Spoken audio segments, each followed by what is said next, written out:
Hello and welcome to another weekly episode of the Beer Fridge Podcast. On this week's episode, beer, Iceland, and who's in your starting 11? Real beer, real breweries, real opinions. The Beer Fridge Podcast.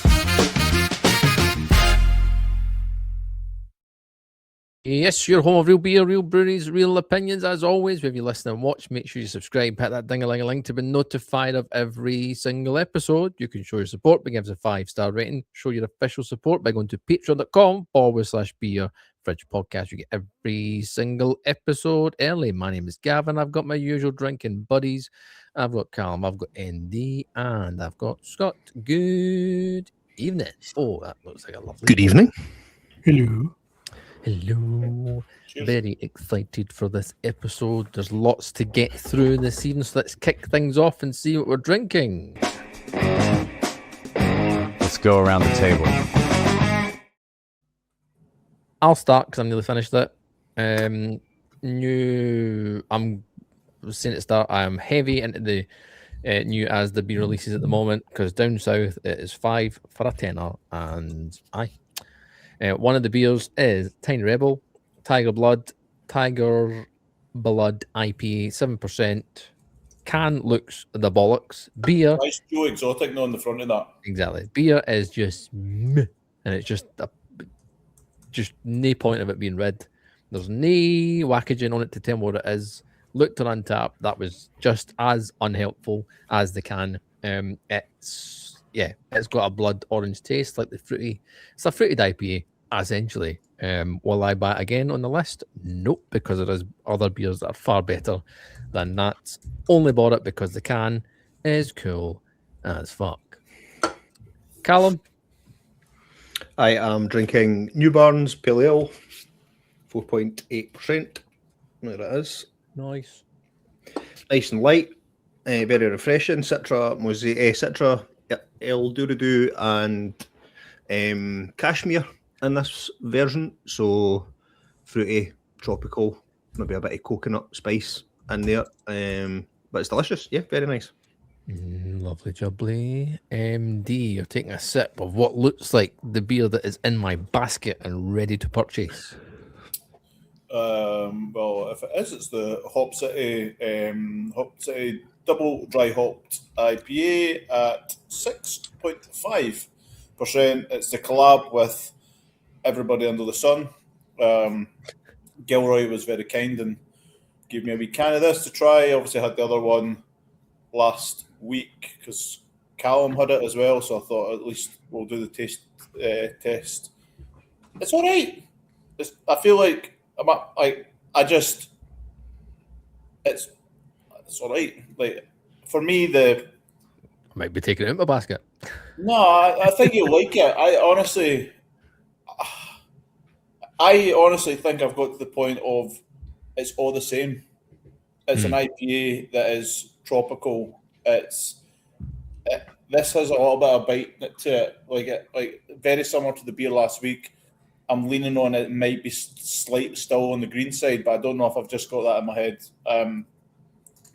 It's got a real punch of like kind of lemony vibe to it, but the backbone to it is that like kind of tropical stone fruit vibe that you would expect from basically every other Northern Monk IPA. It's really tasty. I think I'm over IPAs now that are tropical. I just think they're all the same. And I think if you like this style of beer, I think you'll love it. And I would rather, when you guys get a chance to try it, I know obviously Cal, either you didn't get some of this stuff, did you? I know obviously Gil's got a couple, and Gav, I think you should definitely buy it because Northern Monk make incredible beer.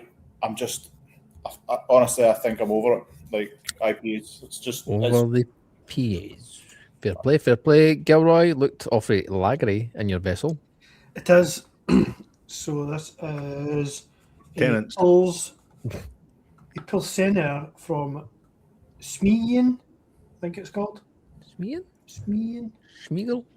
There we go. As in Captain Hook and Smee. Smien. So it's SMIDJAN. So you can probably tell from there that I might be the Iceland component of this podcast, which I'll come back to in a second. But this is an Icelandic brewery based in Vik. It's their lager or pilsner. It's Hallertau. It is 4.7%. It's crispy. Wackagen states it's one for the crispy boys. So that is exactly. Oh, put that on a t-shirt. So we are the crispy boys. Sung to the tune of "We Are the Cheeky Girls."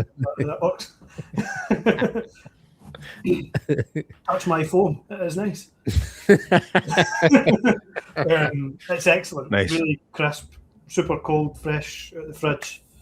Exactly what you need after having been to the gym for 5 minutes.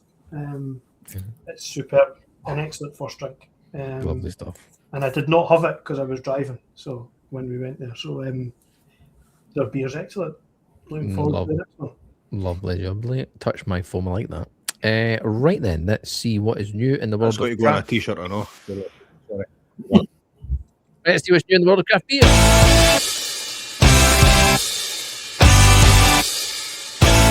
News update. Right then, some newsy news for you. We have a tap takeover in Edinburgh, Thursday, April the 30th. So if you're on Patreon, you'll hear this in time. If you're not, you missed it. There might be some stuff left over. Hanging back in Edinburgh, Moonwake are doing a tap takeover. This is following up from the collaboration from the beer that Mark mentioned earlier called Edinburgh. So the full tap takeover happening there. A Little Brewing Company in Derby have got their summer beer festival taking place on the 10th, between the 10th and the 12th of July. Tickets have just started to be on sale. Craft beer cider, live music, delicious food. That's the Little Brewing Company. Head over to their social media pages or the Tiny Tap. Last one for me is Bruiser. I've got a giveaway on at the moment. All you have to is like super easy. Go over to the Instagram page, make sure you follow them, tag a friend in the comments, and you've got a chance to win 3 months of a Discovery subscription from them. That ends on the 6th of May. So head over to the Bruiser social media pages and join in to that. Callum, anything you want to share? Not slightly new beer adjacent. They're not new beers. You just get them in new places. One you should definitely go for, and one you should definitely do everything you can to avoid. The one that you should be getting is La Chouffe, or Chouffe, sorry. Our Belgian, one of our Belgian favourites, and you can now get that in Asda. Brewed in the Ardennes, 9% hop forward beer. It's a cracker, guaranteed to be along the same kind of price line as our favourites Duvel and the like. So if you see it, get it. You could not miss it. It's got a big Chouffe on the label, and there's an elf there as well. And the one that you should 100% avoid is making its way onto the shelves at Tesco, and that is Lucky Buddha. 10 out of 10 for the bottle because it's epic, but minus 10 out of 10 for the beer. So it's not worth it, to be honest. I'll be interested to know what price point that comes in, because you get it on like home bargains for like Get it Get it in big and bargains, large stores, didn't you? Aye. Yeah, you get it in big and large home bargain stores, and it's really cheap because it's really shit. So yeah, that was my new beer It's, adjacent. good to have, it's a good beer to have an empty bottle of displayed if Yeah. you're going to be that guy. If you can find some if you can find some stupid cunt to drink a bottle of Lucky Buddha and then give you the bottle, then that's a win. Yeah. Is that why James drank it then the other day? If you see Oh, that, in Discord. James drank it because that's what his wife bought him, and it was all that was the there. taste test, was it? Aye. That was the tasting notes, minus That 10 was out of 10. Mhm. Aye, tasting that's lovely. MD into shout outs, sir. The Buddha thing was definitely on my list, because when I seen it, I thought that's an absolute travesty that this is getting picked up and Tesco are like. Well, it's there with Modelo, isn't it? Fucking saw that starting to creep in like You you seen mentioned the other week. you seen the price of that? Front It's and centre everywhere, in man. Tesco. £18 for a case of 12. You've got to remember you've got the fucking tartan tax to go on top of that. So. We're no touching that. No, the only thing I was going to bring up it was an article that I was sent today, and I'm going to just get people. You can go and read it. It's in the Independent of all places, and as these guys will know, reading is not my forte by any means. But again, I was sent it, so I'm going to pass this link on. But the headline: Can I see you in the morning for your copy of the Times in front of your plate with toast and marmalade? In fairness, you're the only one out of the 4 years that's got the wingspan to fucking hold the Times properly. Yeah, all right. Well, I'll hold it while we use fuckers read it then. That teamwork. But this title itself, kind of, you can understand why this came through to me. So it was, could your beer have health benefits? This is what the research is actually saying, and it's basically the story itself is based around vitamin B6 and how alcohol-free and full-fat, full-strength alcohol has vitamin B6 in it. I got about 2 paragraphs in, and obviously my reading skills decided to avert me, and I thought I'll scan this to see if there was anything interesting. Basically, there's vitamin B6 in beer, and if you have a beer, it makes up about 15% of your daily requirement of vitamin B6, and how that can also have a benefit to making you feel better and all this kind of stuff. In all honesty with you, looking at the rest of the article, it's kind of stretching because, let's be honest, like whatever goes into beer with alcohol and even with carbs and all bits and bobs, like adding a little bit extra vitamin B6 into your diet is probably not the most. Sounds like the advert for any American drug. Yeah. Like, have this, it'll cure your migraines, but also you'll have only one leg. It's that bit at the end, it's the bit at the end of the commercial that goes, this drug may be... The only time they slow down is may affect your libido. Instantly bought by wives everywhere. So I thought that was quite funny. So if you're interested in health and beer, take a wee swatch at it. But other than that, I would have a beer. Gilroy, anything you want to mention? Yeah, mine's very brief, unless you've already mentioned it. It might be a bit behind me, but I'll pick it up anyway and mention it again if it's been mentioned already. It's the Bavaria Brewhouse on Bothwell Street in Glasgow. Now are the only pub in Scotland to sell Augustiner Hells on draft. They now can serve on draft all of the big six. So if you want to have your own wee Oktoberfest whenever you fancy, just make a beeline to Glasgow and you can have all the big six. We will be Augustiner's a tremendous pint. It's makes the pub a proper destination in my eyes. Like I would have kind of taken a leave it before. There's other places to get good wheat beer and good. Where is that? Lager in Glasgow. It's near Central Station. Central, aye. Near Central Station. Pretty close. The bit that's extra crispy. The other bit.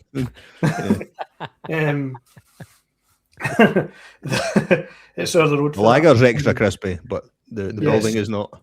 The lager is super crisp, especially if it's poured properly. And the only thing I remember of that for being there before, the only time I've ever been in the past was beer is absolutely their forte because they do a shite caipirinha, if I remember, which was ordered by somebody who doesn't drink beer, just as a laugh, and it was the worst drink I think I've ever had. I don't think it was a good reflection on the caipirinha, and wasn't a good reflection on the bar, but the beer there was excellent, and I'm sure Augustiner will be in safe hands. Is it not? Are you not talking about the beer hall rather than the Bavarian? No, Bavaria Brewhouse has all six. So that's on Bothwell Street. Different. That's different to beer hall. It's a different one. Beer hall's the one that's across the road from TGI Fridays, and you go down the stairs. On That's right. aye. Beer Hala, or whatever it's.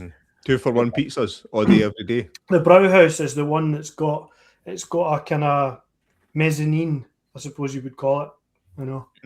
But a mezzanine that goes round about the outside that folks sit in. You can go up the stairs and stuff, Aye. and it's got the big bar down the stairs. I don't think there's a less snobby word than mezzanine, mate. To Mezzanine, be fair, man. yeah. Mezzanine. He's pulled it at the bag there. Check Google Maps. Right, telescope down. Let's check the radar. Beer radar. It's a fucking periscope. Yeah, Right. you know what I mean. Sorry, you were. It's not that. It's that. You knew what I meant. So we'll kick off with a few breweries that I haven't heard of before. They are Bristol breweries, and Good Chemistry and Little Martha I hadn't heard of before. Little Martha, And so it's apparently 10 years of the East Bristol Brewery Trail. Who knew that was a thing? The 7 participating Right, breweries. No, it's Right, not, it's not that one, is it? Close enough. What is? The 7 participating breweries are teaming up to create 3 exclusive beers. The first one is Good Chemistry and Little Martha, and the result is Mic Drop, a disappointingly 5%, but positively Vienna IPA. So it's a style of beer that I really like, Vienna. I would have preferred a Vienna Lager, but Vienna IPA could be a winner also. So if you're in the area, check that out. Beer Hut, have we heard of them? Yep. Yes. Just me. They've released a beer for you, Mark. It's called Between the Pines, West Coast IPA. Centennial Columbus. Aye. So it looks crisp resinous, 6% IPA. So look out for that. And a brewery called Bearwood. You ever heard of them? Yep. Right. You've heard the fucking everybody. You like Isa. Beer Hut's the one for Northern Ireland. Yes. Is it? Beauty. Well, Bearwood Brewing have released a quartet of new beers, and their cans are awesome. Get on Beer Today and check them out. Very dystopian and otherworld-like. Accomplices, which is a Citra Nelson IPA with 2 robots on the front. Peach Trees, an 8% Dipper. Recognizer, a 6.8 Nipa, and Zedamore, a 5.5% Pineapple Sour. Pineapple and beer, I could maybe give that one a miss, but the can is awesome. New Barns have released a Spring Lager, Frühlings beer, if you want to be pedantic about it. 5%. Lightly hopped with Callista and with their standard heaps of East Lothian malt. Perfect beer to bridge the gap between winter and summer.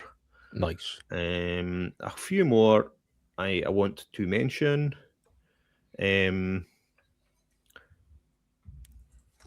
Thornbridge and Vault City have released a West Coast IPA, 6.8%, which could be interesting. Not really the Vault City wheelhouse, you would suggest. Aye. It was a bit of a strange collaboration there. We agreed on using the experimental hop HBC 522, right, Gidgeon, from Yakima Chief. Which it's like a classic American sea hop bursting with orange grapefruit and pine. Slightly disappointingly, to complement it, they've added strata for its huge layers of vibrant tropical fruit. So I can already see Mark being disappointed. He's checked it with that one. Although I do remember some years ago having a conversation on the origins of West Coast IPAs and the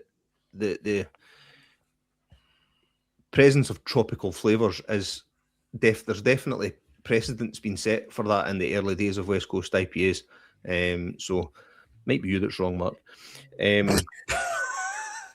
Happened once previously. Amity. Now this is a nice summer collaboration. Amity have released a new beer, and it's collaboration. They're collaborating with Wolf Brothers, and it's they're botanical specialists, and they're the beer that they've released is called Orancello, or Tales Orancello Pale Ale, and it's So Wolf Brothers make, as the name suggests, liqueurs and other botanical inspired drinks, and this one is a pale ale combined with orange liqueur, which sounds delish. Hey, brother. Thanks. And last but certainly not least is a brewery. Another one. Well, I have heard of Wye Valley. Wye Valley has rolled out their own version of a nitro stout.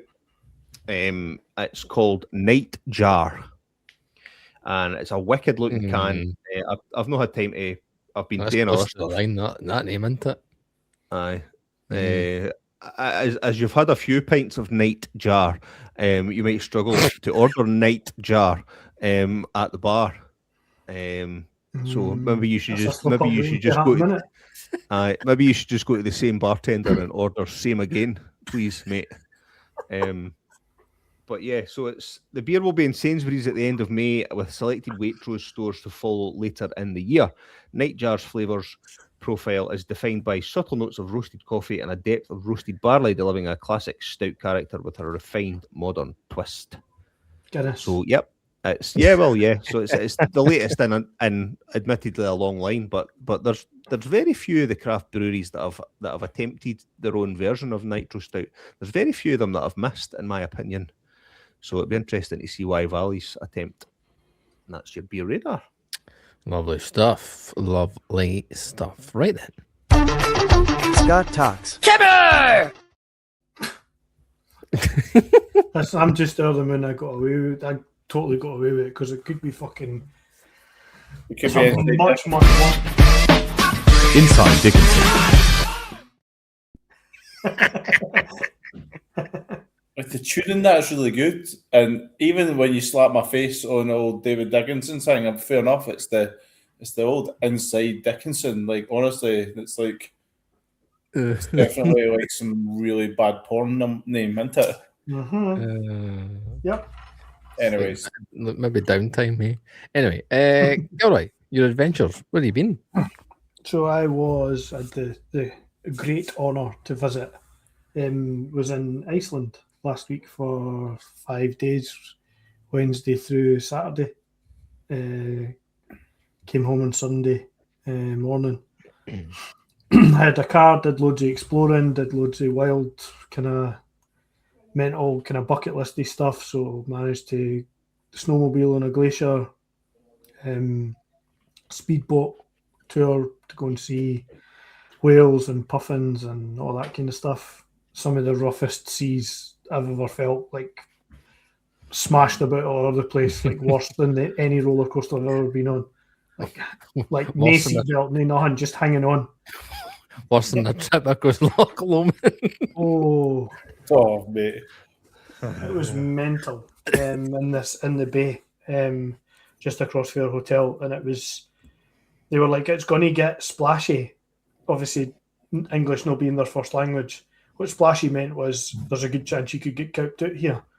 So it was honestly brutal. Like, I'm talking, it was like you could count to 3 in between lifts and hitting the water again. You got to 3.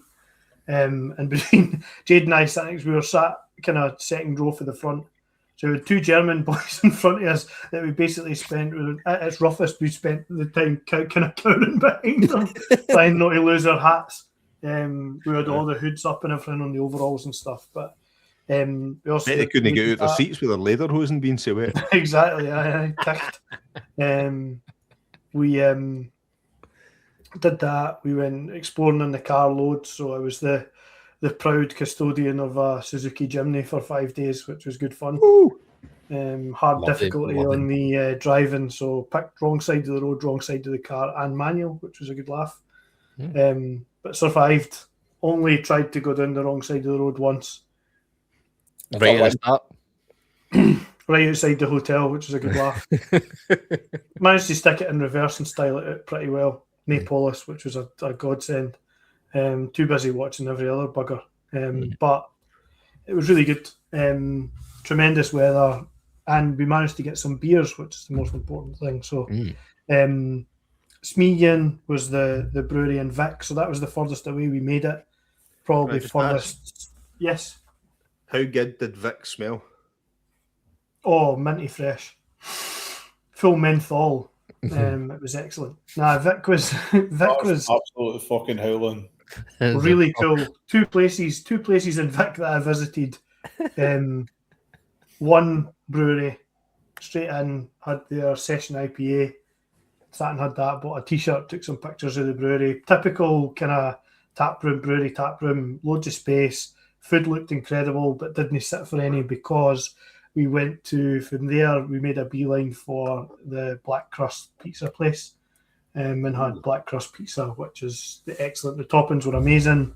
So we had a bite to eat in there, and then drove the kind of 2.5 hours back or whatever all the way along the road back to Reykjavik. The place we were staying was just above a bar restaurant called Le Coq.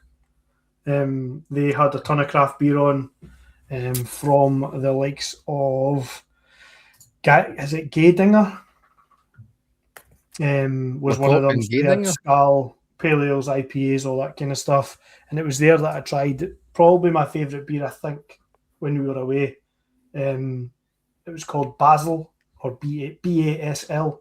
It was by a brewery called Malbig. 6.5% IPA. It was really, really good. Just tremendous stuff. It was kind of your usual hazy IPA stuff, so Mark would have been totally uninterested, but they did do it properly. It was 6.5% and tasted like what it was meant to be. It was a kind of New England IPA style beer, but it just had all the relevant marks that you were looking for. I made it to Einstock and had the usual white ale that they have with a bit of orange in it. So they do like a kind of Blue Moon style, really nice beer. Schoolie Craft, which was excellent. Very pretentious. Typically a Scandi uninterested bar staff. Like, right, yeah. There's a chap in front of me, no me, because I'd spotted it by then, but the time we went in, had confusingly said, where can I see what beers you've got?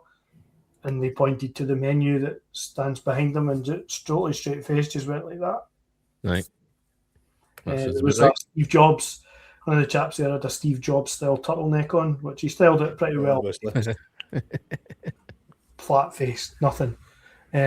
Also went to Agar, which is right at the bottom of the kind of Rainbow Road just before you got towards the cathedral.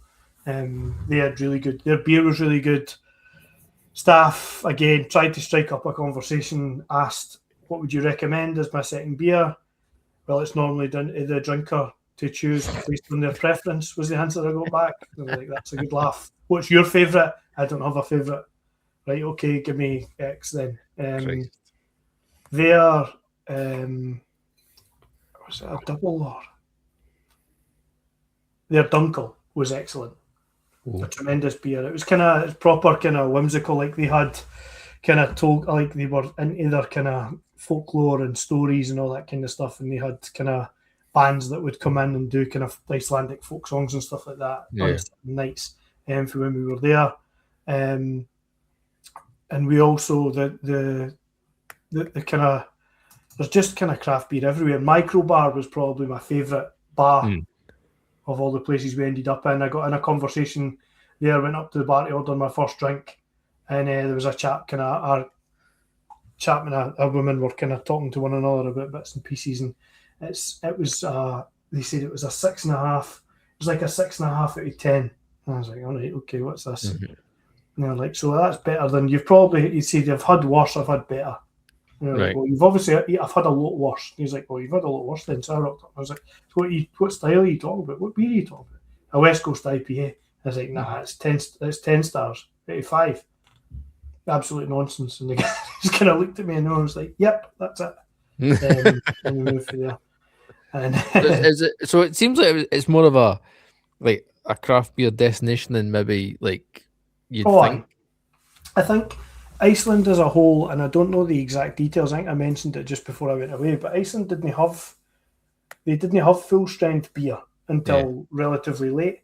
Aye. So it was very It's much all a the homebrewing. import taxis and all that shit, wasn't it? So, Yeah, kind of homebrewing destination. And obviously they've got everything's their own stuff. Like the one thing I would point out that, and I mentioned it a few times to no a surprise from Jade at all, but I said there's no McDonald's here.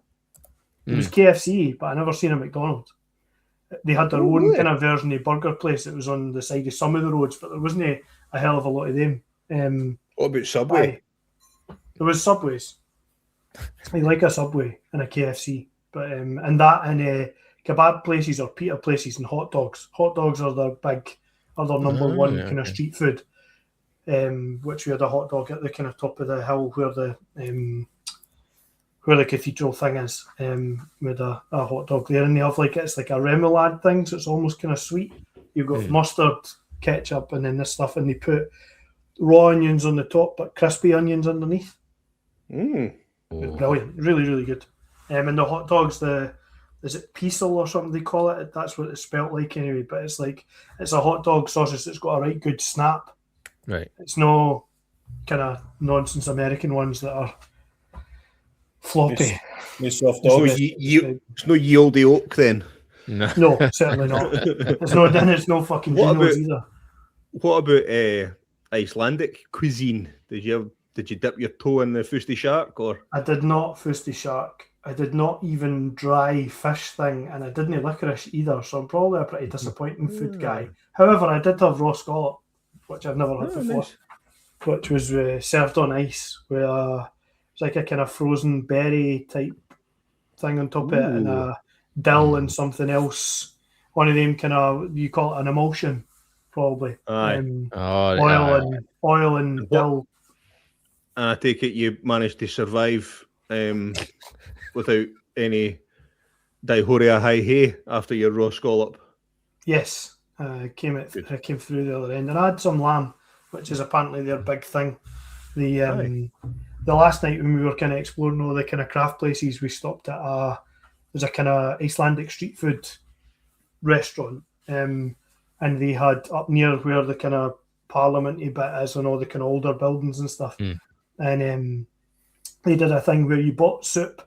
The soup came in a bread bowl, and if whatever soup you ordered, you could then get free refills of said soup, as many as you wanted. Yeah, or as many as your bread bowl could handle before it or fucking they solidified. gave you a bowl, but there was pictures up of like a Hall of Fame, and there was somebody in there before us had 15 portions of soup, so they ordered one and then had 14 refills. I was like, no way. Can you been to Iceland, Mark? It looked tremendous. All went in the same bowl too. It's the first I'm always slightly jealous of your trips and stuff, but this is the first one that I'm really jealous. I'm like, even the message was like, we need to go there. I'm like, right. We ticked off a good few things. I got to have a sleep in my bus while Jade went searching for the Northern Lights, which was good fun. Did you find I'm them? glad you got to see them, actually. You did find them, yeah. But that was the first night, thankfully. And the lagoon thing, that Sky Lagoon place was unbelievable. Quiet in comparison to what I thought and what we thought the Blue Lagoon would have been like, because you always see it and it's pretty heaving with people. So the Sky Lagoon was a wee bit more relaxed, and there isn't any time limit on being in there. The only limit there was on how many drinks you could have. You could only have 3. I think the Blue Lagoon was 4 when we were there, which was handy when you went for a stag do. We were in and out of that place damn quick. So is that like a big hot spring pool thing? Yeah, aye. So it was like a big hot spring pool, and then there was the thing we had paid for was it includes like a ritual. So you go through, it's like a 7-step thing. So you come out into the big lagoon bit, have your drink or have a drink or whatever, and then you go through, and it was like a cold plunge to begin with, and then you're through into sauna, and the sauna had it was like a big glass front, like a big glass window, so you're looking out onto the bay and all that kind of stuff. You can sit there for as long as you want. Then you went into it's like a cold mist, then a salt scrub thing, steam room, and then out. And then you're back into the kind of thing for as long as you want. So we were there for a couple of hours anyway, and then jumped back in the car and headed for the hotel. But the other thing I mentioned was the other place underneath the hotel. So the hotel had 3 businesses all kind of joined, but underneath it. Like one was that Le Coq, which was the restaurant we ate breakfast in the morning. And it was also a bar, and it had one of the best bakeries in Reykjavik next door. So it was like freshly made bagels, donuts, and like the vanilla and cinnamon kind of almost Pastries cronut for days. type things were unbelievable. Just pastries coming at your eyes. But far craftier than I had thought going in. I was kind of expecting to have Viking and Gull, and that'd be about it, which is their main kind of go-tos. But no, there was craft. Even that Icelandic craft food place it was Icelandic, it was craft beer. I'm sure it was Smíðin actually that was on there, which I didn't expect. So, and everywhere we drove, like most places we drove, there was a whole bunch of breweries that I didn't make it to. There's a wee island just off the south coast that you have to get a ferry over to. It's got a brewery on it. Wow. And there was all up around the northwest coast. There's just loads of places with breweries, just loads of different, like, it's a whole kind of destination map, and I would highly recommend it. One, for all the stuff you can do, but you're also a craft beer nut, you're not going to be disappointed either. Tons of stuff. Sounds amazing. That sounds like... We just made the list! 100% made the list. That is definitely going to list. Snowmobiling on a glacier is definitely a peak. Aye. That was a hefty bad boy machine you had. I was very jealous of that. That was It was very cool. A 750 or a 800cc, I reckon. It was a beast. It was really cool. And the big Mercedes thing, we had all the self-regulating tyre pressures and all that kind of stuff to get you up to where about 8 kilometres away from the glacier was unbelievable. Getting bounced about all over the shop. It was tremendous. Really, really cool. And I managed to get a shower under a waterfall and all that kind of stuff as well. Which was she got a wash. That's good then. At least you got one. Just one. Just the one. Just the one. From Iceland, then we head over to the Kingdom and the Kingdom of Fife. Callum, you headed somewhat north. I did, yes. No, and escaped, more importantly. Well, yeah, I got back with all my tays. They are all connected via webs now, but that's fine. We jest. It's always a great day over in the Kingdom, as Gav said, over in Dunfermline for this year's iteration of the Big Swally at Pittencrieff Park, and yeah, it was a great day. As I say, there was some big hitting breweries there. Track, Rivington were in attendance, and the beers were actually really, really good. We left last year, kind of slightly disappointed with the offerings that were brought. There was one case kind of that. We the first beer that I had was Red Rocker from Cromarty, which is a beer that I love. And I didn't actually get it. I sent James. I was keeping seats, and I sent James up with my empty tumbler and just says, right, bye, get me a beer. So he got me and Kirsty's dad a Red Rocker, and yeah, it didn't disappoint at all. It was, as you would expect, just tremendous. But their offerings, they had a session IPA, they had Happy Chappy, they had a lager, and they had Red Rocker, which kind of was a bit disappointing. Man overboard, didn't you? I wanted a wee man overboard or Rogue Wave or something like that, a bit more hefty. But apart from that, the breweries kind of all hit the mark. Shout out to Tempest. They had, at the start of the session, they had All the Leaves Are Brown and the barrel aged All the Leaves Are Brown on keg. So by the time I got round to drinking that, they had already sold out the barrel aged one. Wow. And so I could only get the normal iteration, and it was just sublime, as you would expect. But if you had had both of them, it would have been fucking all your breeks are brown. Aye. Absolutely.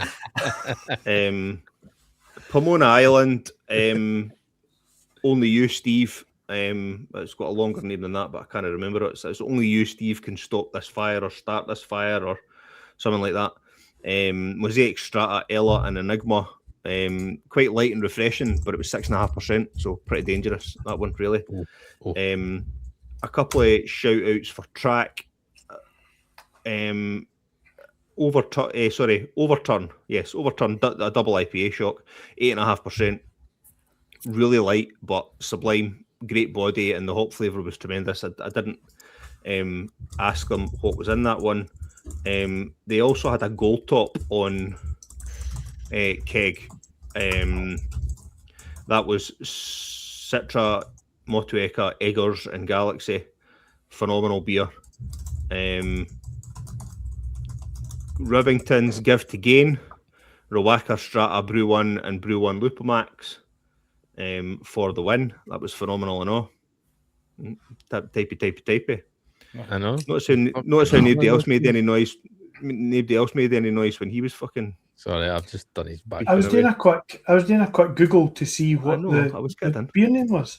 Only you, Steve, can put it in his fire. I obviously done it in his fucking typewriter, though. Get what I mean? I've got the full mechanical keyboard because I'm a He's done it in his 1904 Singer typewriter right there.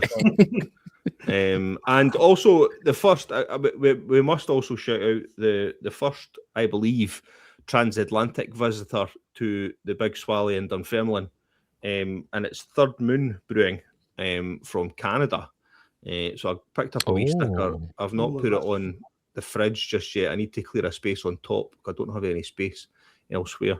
It was interesting. They had James had been speaking to Colin prior to the event, and the guy that runs Third Moon had sent beer over, and Colin was going to staff it for him. And then at the last minute, the guy decided, "Oh fuck it," and he just bought a flight, and he was there. But unsurprisingly, his stall was queued to the other wall the whole day. So I didn't. And Colin basically, he normally does a great job going round and blaring to everybody, and just being the good host that he is, and but he was stuck behind the bar the whole session. He was stuck behind the bar at Third Moon, but they brought up like a 12.5% stout. They brought a quadruple IPA, 14% or something like that. It was,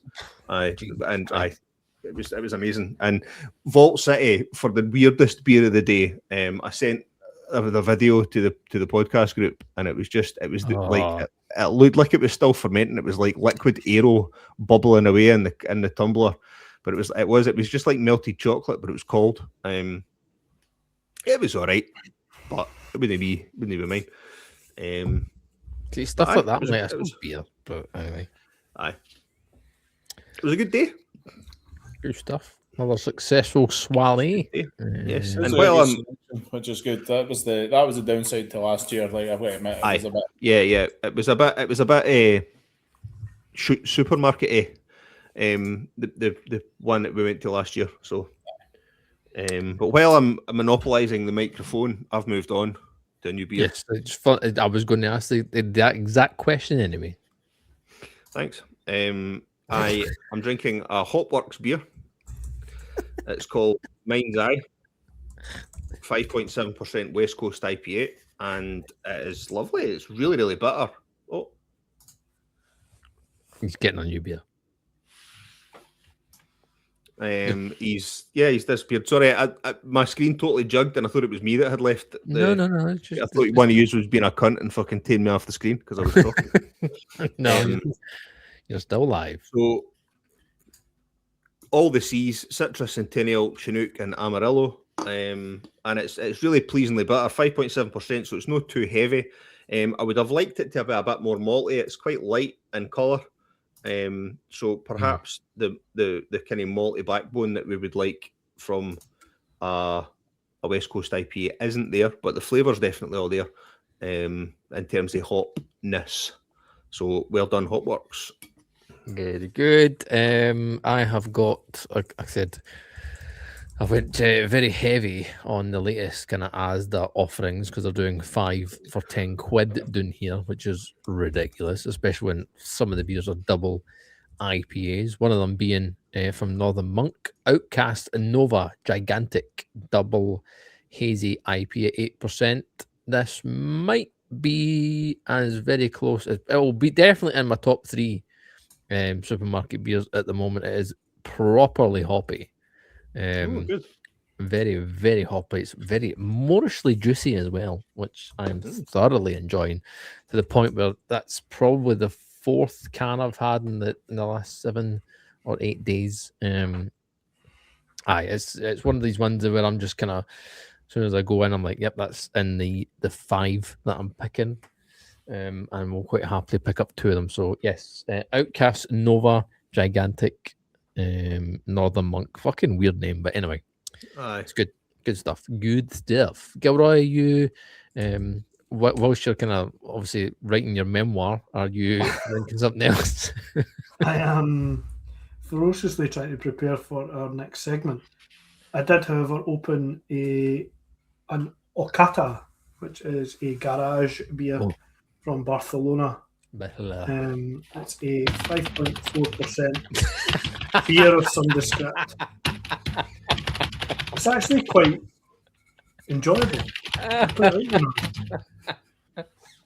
I can make that noise, but I can make it and actually type at the same time. It's Mosaic. I'm a Luddite. I can't type like that. It's Mosaic and Palisade in this beer, and it's absolutely superb. Lovely kind of hazy, straw-like colour, very refreshing. A good bit of bitterness, a good kind of heft of bitterness in it as well. So it's not just one-dimensional. So even Mark might enjoy it. Might. Mark. Speaking of Mark, he looks like he's getting his lips round the German there. Again. Oh, inside Dickinson. No.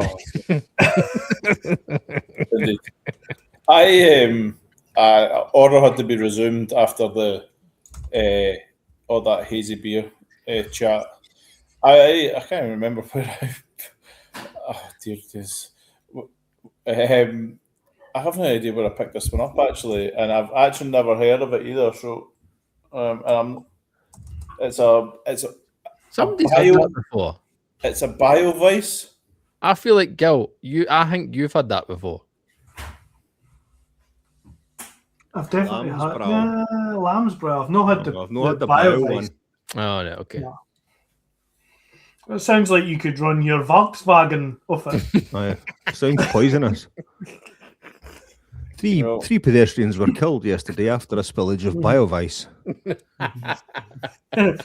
Fucking came off the roundabout a bit ski off there. A lorry shed explode. Came after the roundabout. How Scottish? That needs clipped. Clip that. The back end of the Clio was there. The fucking show. It must have been BioVice. That's funny. That was John with the Tourette's said that, was it? No? BioVice on the road. BioVice. Is it any good? How does it taste? I'm going to admit, I'm unsure. No, we'll get back to you next week. What the Dunkel?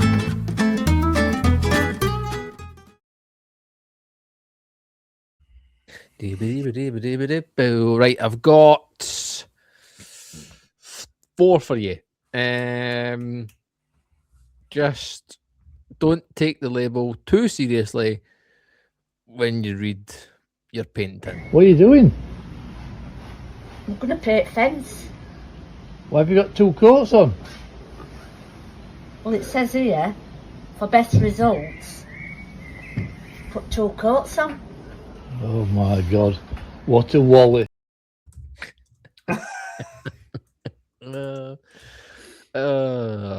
There's a trend. Is that a trend? I don't know. Thing on TikTok that I've seen, and it's so exhale all the air from your lungs and then try and scream. Potentially the funniest thing ever. You ready? Go.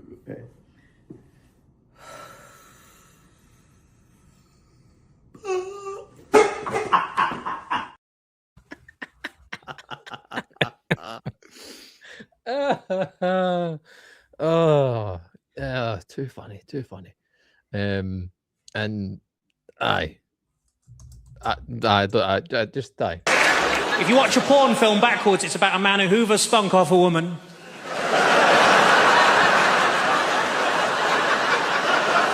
Then breaks her washing machine and leaves.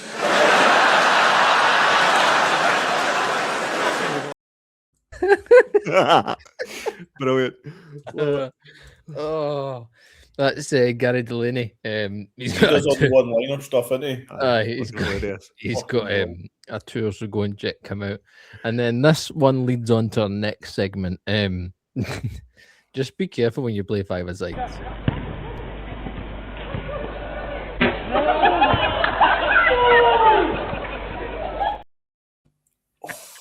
Ooh. Oh, that's one of the ones you're laughing if you're there, like, eh? And then, 100%. It's one of them. That's the one where you wake up the next day and you've got like a unicorn like horn on the top of your head. Damn right. Right. If you want to watch those Dunkels, obviously watching the platforms you can watch, or join the Discord, and I put all the Dunkel videos on there as well. Right then, let's get it started. World Cup is just around the corner. We spoke about it on last week's podcast. We touched on it. Mark has kind of started this with his question last week, and the ball it's fucking snowballed and grew arms and legs to the point where we are now coming up with a beer-related kind of starting 11 football team. Who would like to go first? I'm going to assume we'll leave Gilroy to last because he's still obviously typing. So Callum is ready to rock and roll. I know he's got a PowerPoint ready to go. He actually got a PowerPoint. Yes, he does. Oh, come on to fuck. Well, what is fucking like plebs that have got this shit written on one wee bit of paper go first then? Right, well, you go first then, Mark. You go first then, okay. How do you want this done? Do you want like a start, You just give us your starting. Like I want for your keeper. I want your formation. I want what you're thinking. Like full. Right, so I'm playing a 4-1-1. 3-1-1-1. I'm playing 4-4-2. So hundreds of central midfielders. Aye. So I've started off. Right, I'm going to try and go through this relatively quickly because I feel like you two are going to. I'm going to start the bar pretty low, and then you are going to take it on, and then hopefully Miguel will hit the hurdle like I have here. So, in goals for me, I have a towering German/Austrian Erdinger Weiss. He's a tall, soft-handed goalkeeper who likes nothing else but to play it out for the back. So that's what she said. Honestly, I'm going to try my hardest here. Centre half, I've gone with a very traditional English centre half and John Smith. I think it's really difficult to go past. Extremely slow-paced defender. Looks like he runs through mud, but delivers for some people now and again. It's what Roosh. exactly. And he's partnered in defence with my big Greek pal Mythos. He's quite a lazy centre half though. He always looks like he's on holiday. So I've done that. Can I get his arse off the sun lounger? No. My German keeper is backed up with my right back, who's also German, who's Jan. Sorry for Jan, I'm looking at another one. Jan Franciscana. So he's a no-nonsense fullback as well, and he likes to smash his opponents, likes to get proper fucked up. It's Jan Franciscana. And he's his fullback partner is an Italian with some Scottish heritage fullback here of Caesar Augustus. Now, he's an attacking fullback, but in all honesty, he doesn't really know what position he is. He always caught out of position, doesn't know if he's a lagger or an IPA, so he kind of gets stuck in no man's land. Is that James Tavernier? So that's my set. That's my back four. Let me check. I need to then revert to my. I've got a holding midfielder. US based, but again has some kind of, I feel like, and it's Sam Adams, of course. Old school thinking midfielder, has a bit of a bite to him, but you kind of know what you get. Simple as. Like it. So my left winger is plays on the right side. It plays on the right of is again another one word. Is Pacifico, which is an eccentric left winger. All the hype, but no knickers. Basically, rarely lives up to his expensive branding. So he's my left winger. My right winger again kind of fits the same bill. Now I'm clutching a wee bit of this one, but here we go. It's Cam Denhels. He's a fallen star who never lived up to his hype either. To be fair, again, shame. Poor guy. Shame. Cam Denhels. In the middle of the park, playing my number 10. I went with a bit of a where is he? A Belgian maestro. Some might call him a mad genius, I suppose. And it's Dele Ruum, and he pulls all the strings of my team. Slightly highly tempered because he kind of runs a little bit hot, but he's my mad genius in the middle of the park. I've got two up front. The easy one to say and pronounce, so I'll go with him first, is of course Dos Equis. He is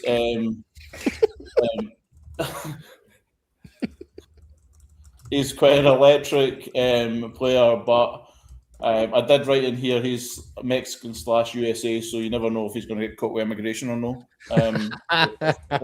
Nice.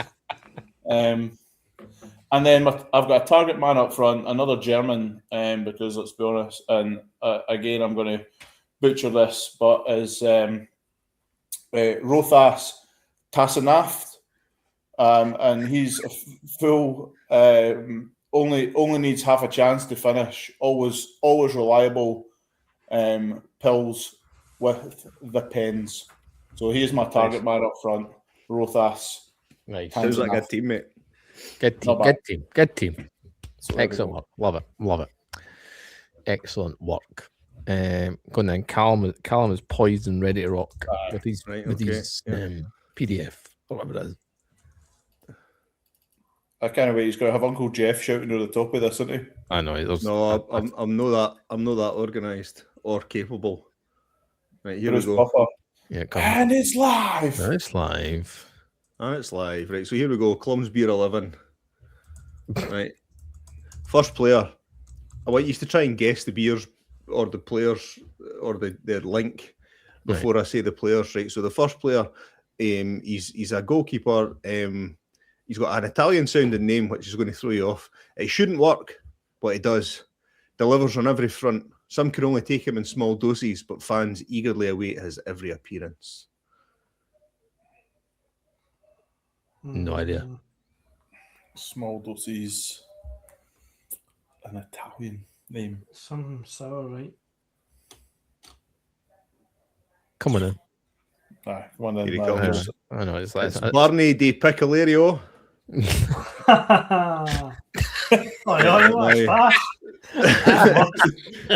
he goes. Barney Di Piccolario, inspired, of course, by Barney's Pickle Beer.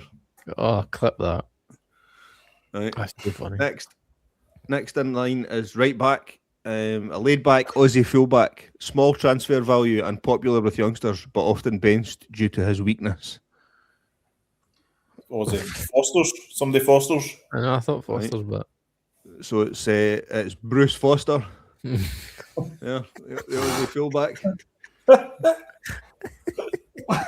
oh, That was quite good. 61. It's good that every 61. single one of these, the two players so far look as though they've got the same mum. They're usually exactly the same. I know, mate. I know. The ChatGPT's done me a bit of dirty, to be fair. On some of this. If you keep an eye on their eyes, one of the most of them have got a kind of squint, but we'll just gloss over that. Right, next in the lineup, rock solid centre half. Right, his name's Sonny McGill. Sonny qualifies to play for Spain through his grandfather, but he's as Scottish as Iron Brew. So what's the beer? San Michael. Here he comes. Sam McQuell. There he is. Sonny McGill.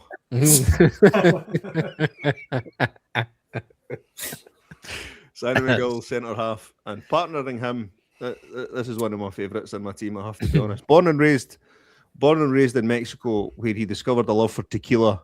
This player has battled the booze throughout his checkered career, but he still dreams of glory. What's the beer, boys? Corona. Corona. It's Desperados. It's the centre half. His name is Des Parados. It's funny. Sporting the nice hangover look there as well. Right. Right, left back, super talented and trying to break into the big time. Loves a Cayley dance and hoping the Scottish national coach will pick him over the old established players. This is more brewery related than beer related. Oh, is it Overtone or something? Then or I'm trying to think. I don't even know. Right, so starting at left back is Scotty Williams. Scotty Williams. That was my next guess as well. Yeah, had to get a Williams brother shoot in there. Right. Central defensive midfield, a German workhorse midfielder, overlooked often by snobby pundits, but he's loved by the fans in his homeland. I don't know. All right, his name is Karl Krombacher. Nice. I'm not going to lie, he doesn't look much German, but fair play. He's got a mullet, mate. Come on. He's got a Clinton look to him. Right, I'm proud of this one, I know. Right, I'm going to stop the guessing because it's a bit of a shame for you. Lightweight French-American winger, ultra fast and athletic, but tends to miss the mark on the European stage. Starting at left wing is Michael Obe. Ultra fast. Ultra fast. There's Michael Obe. Michael Obe, brilliant. That's good. That's your best one yet. Right. You need to try and guess this beer. Representing England, a flamboyant centre mid. He claims to be Italian, but he has parents from Manchester and his family is Danish. Carlsberg. No, it's Frank. It's it's no. Fuck, I've got him wrong. Right, I'll come back to him. Starting at right wing. Do apologise. Starting at right wing, an explosive Chinese winger, a massive marketing export for his home country. He attributes his success to the crisp, clean mountain water of his homeland. And starting on the right wing is Tsing Li Tao.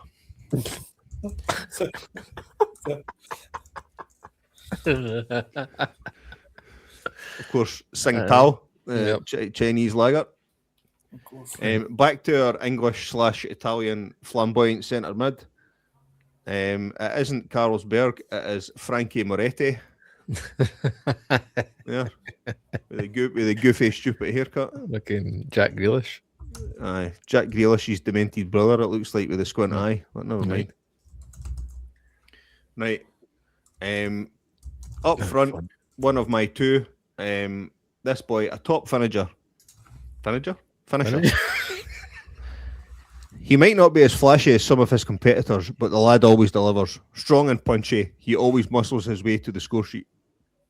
It's a Well, Belgian. Johnny Blue up front. Right. He's a Belgian striker, and it is Bastien Duvel. Nice. And there he is. Belgian powerhouse. And finally, on my playing squad, a Scotland legend. He scored 2 in a famous win over England at Wembley. Manages to stay popular despite more talented younger players. Bring her up. Shilling. Final. No, it is Stevie Tennant. Stevie Tennant. Yeah. Boy, looks like he's enjoyed a couple of tenants. Aye. Overweight Alan McCoist. That's the idea, mate. That's the idea. That's almost what I said to ChatGPT. And finally, who could we get to manage such a mishmash of players? A Scottish institution, smooth and steady and always reliable. Just like his name, he is simply the best. The best. It's Billy Best.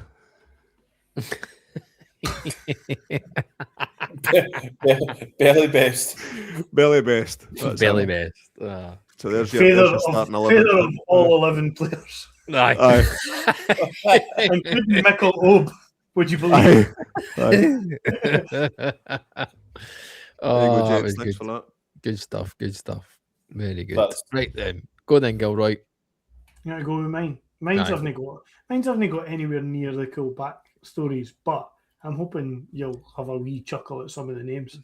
So we've got in goals, we've got the American to I think he's German Freiss family. I think they were part of the original cohort in to create some of the best beers in the world. His name is Heinrich Schlitz. Heinrich Schlitz will go to the toilet at half time every game, guaranteed. We've got a Belgian right back. a Belgian right back, tricky, good in the wing. His name's Up Your Shoof.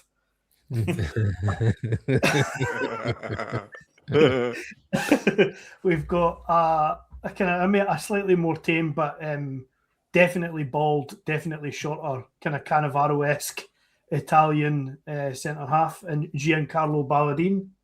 Nice. We've got an Icelandic centre half alongside him, the perfect partnership, blonde, 6'5". His name's Johan Malbig. We've got the steady Eddie and Klaus Erdinger at left back. Nice. We've got the absolute wahoo, the Belgian Rino Gattuso. His name's Delirium Tremens. He's just sending off every game, so I've doubled up on that one. We've got the Japanese left back, good at free kicks, Karin Ichiban. We've got Spanish to his granny. He absolutely swears by it. Doesn't he definitely just go to Benidorm every year on his holidays 3 times? He's Mikey Madre. We've got the star of the team, single name, needs no other. His name's Pliny. Oh, there we go. Oh, that was a good one. We've got the Wayne Rooney-esque striker in Taylor Tetley. And we've got the again born in Argentina, but definitely Scottish to his granny. His name's Tartan Special. Love it. There we go. Well done. Considering that was a throw together, mate, that was very well done. Like that. That was good. Right then. Let's do it. My starting. What about that? My starting 11. FC Brewski. Oh, here we go. FC Brewski. FC Brewski is the team. We're going for a 4-3-3 as the formation. And if we deep dive into the actual team itself, we're starting with our little goalkeeper friend in the form of Donny McEwen. He is a reliable, smooth, dependable. Also got shipped out to Spain in his early career, so a good export player. And Donny McEwen. Right back is Hans Dunkel. Dark heart, defensive mindset, quality and solid. Centre half, Wilfred Witt, Belgium, obviously. Why is Wilfred Witt black? Nah, hold on, he just is. Well, There's a quota, mate. Come on. Oh, mate. It's a little bit of spice in him as well. I mean, look at his pace rating. Oh, aye. He's got a little bit of spice in him, but composed under pressure. So solid centre half. Right beside Berliner Weiss. How could you know? He's light. He's sharp. He's got a wee bit off field issues. Some call him a tart, but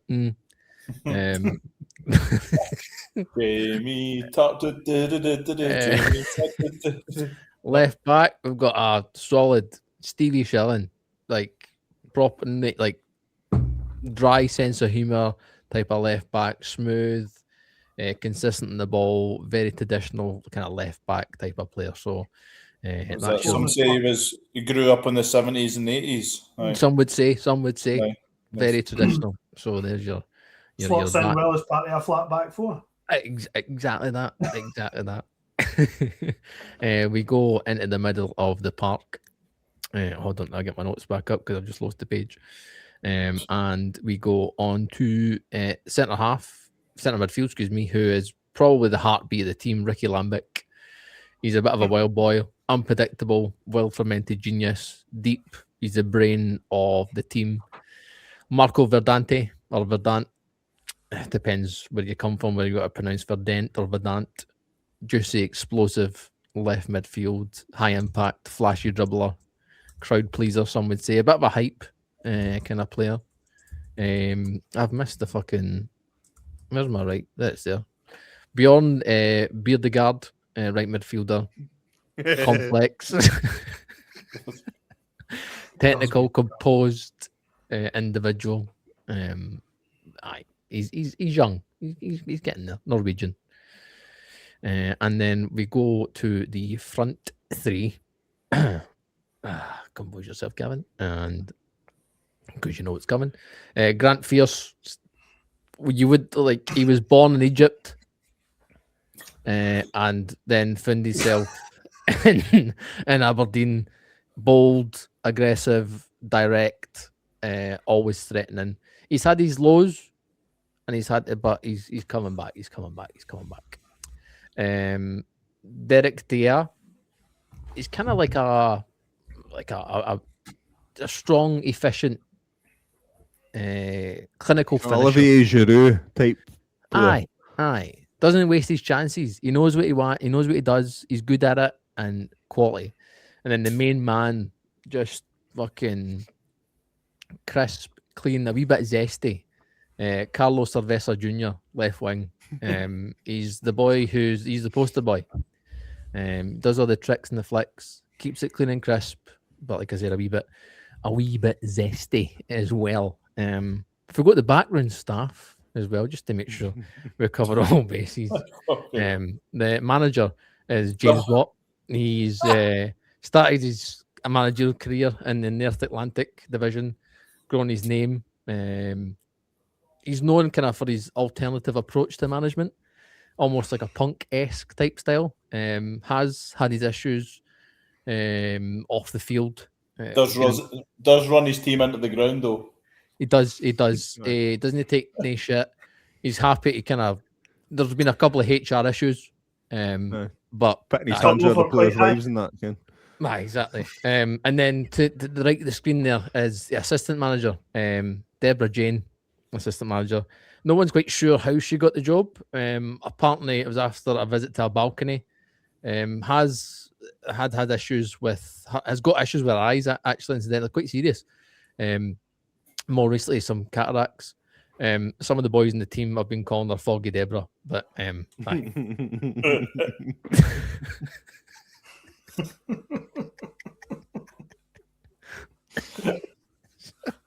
you go, FC Brisky. Right, well done, very good. No, absolutely top tier. I had way too much fun doing that. You know what I quite liked is that everybody had a different like take on that, and we said that last week as well. Like even when I said the first one about coming up with some name, it was like everybody took it a different way, and like everybody's team had different aspects of like pulling like beer and breweries and all that. It was quality. Oh, good stuff. I need to find something else to fill that gap now because that was way too much fun. Way too much fun. Send us your starting 11. I know there was a couple on a couple of player suggestions on the Discord page. So follow us on Discord, join the squad that are on there. The link will be below in the description. While I'm talking, I'm trying to fiercely find two of John's that he sent in the chat. And can I find it in time? I just say, John Fairplay had a lovely looking pint sitting over a not so nice looking bar mat the other day, which I took great pleasure in his picture. So good effort. Carlos Michelob, Uruguayan centre mid, who is tipped for a move to Brentford after a great season in Cincinnati. Crew Frederick Bohana, an Austrian goalkeeper, goes by the name of Polly. Gained his fame for his penalty save in the Champions League quarter-final against Salzburg. Real Madrid were showing interest, but he didn't want to be understudy to Cerveza Estrella. Aye, good effort. Oh, way too funny. I had a couple in reserve that I couldn't slot in. I had Marco Vidette. Marco Vidette. And fucking Gerhard Goldfassel. He's going to be the manager, Gerhard Goldfassel. You're no fucking about with him. Absolute point. Too funny. Like I said, if you've got your own, let us know, send us in social media, Discord, etc. Links will be below in the description. As always, whether you've watched or listened, make sure you subscribe, hit that ding-a-ling-ling to be notified of every single episode. Show your support by giving us a 5-star rating. Show your official support by going to patreon.com/Beer Fridge Podcast. You get every single episode a week early. Until next time, cheers, Bob. Bye. Bye.